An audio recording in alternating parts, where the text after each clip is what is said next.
Mall ಒಳಗೆ ಪಟಾಕಿ ಸಿಡಿಸಿ ಆತಂಕ ಸೃಷ್ಟಿಸಿದ 4 ಅಪ್ರಾಪ್ತರು, ಪೊಲೀಸರಿಂದ ಬಂಧನ.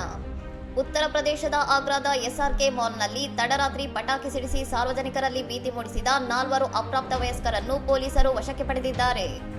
ಮಾಲ್ನೊಳಗೆ ಜೋರಾದ ಸ್ಫೋಟದ ಶಬ್ದ ಕೇಳಿದ್ದೇ ತಡ, ಬಾಂಬ್ ಸ್ಫೋಟಗೊಂಡಿದೆ ಎಂದು ಭಾವಿಸಿ ಸಂದರ್ಶಕರು ಪ್ರಾಣಾಪಾಯದಿಂದ ತಪ್ಪಿಸಿಕೊಳ್ಳಲು ದಿಕ್ಕಾಪಾಲಾಗಿ ಓಡಿದ್ದಾರೆ. ವಿಚಾರಣೆ ನಡೆಸಿದಾಗ ಸ್ನೇಹಿತನ ಹುಟ್ಟುಹಬ್ಬದ ಆಚರಣೆಗಾಗಿ ಪಟಾಕಿಗಳನ್ನು ಖರೀದಿಸಿ ಕೇವಲ ಮೋಜಿಗಾಗಿ ಮಾಲ್ ಒಳಗೆ ಸಿಡಿಸಿದ್ದಾಗಿ ಅಪ್ರಾಪ್ತರು ತಪ್ಪೊಪ್ಪಿಕೊಂಡಿದ್ದಾರೆ. ಆರೋಪಿಗಳು ಬಳಸುತ್ತಿದ್ದ ವಾಹನವನ್ನು ತಪಾಸಣೆ ಮಾಡಿದಾಗ ಅದರ ಟ್ರಂಕ್ನಲ್ಲಿ ಹೆಚ್ಚಿನ ಪ್ರಮಾಣದ ಸ್ಕೈ ಶಾಟ್ಗಳು ಮತ್ತು ಪಟಾಕಿಗಳನ್ನು ಪತ್ತೆ ಹಚ್ಚಿ ಪೊಲೀಸರು ವಶಪಡಿಸಿಕೊಂಡಿದ್ದಾರೆ.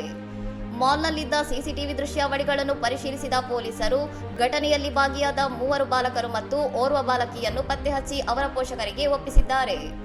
ಅಪ್ರಾಪ್ತ ವಯಸ್ಕರಾಗಿರುವುದರಿಂದ ಕಾನೂನಿನ ಪ್ರಕಾರ ಮುಂದಿನ ಕ್ರಮಗಳನ್ನು ಕೈಗೊಳ್ಳಲಾಗುತ್ತಿದ್ದು, ಸಾರ್ವಜನಿಕ ಸ್ಥಳಗಳಲ್ಲಿ ಪಟಾಕಿ ಸಿಡಿಸುವ ಬೇಜವಾಬ್ದಾರಿಯುತ ಕೃತ್ಯದ ಬಗ್ಗೆ ವ್ಯಾಪಕ ಆಕ್ರೋಶ ವ್ಯಕ್ತವಾಗಿದೆ. ಇನ್ನಷ್ಟು ಸುದ್ದಿಗಳಿಗಾಗಿ ನೋಡ್ತಾ ಇರಿ ಸೌರಂ ಟಿವಿ.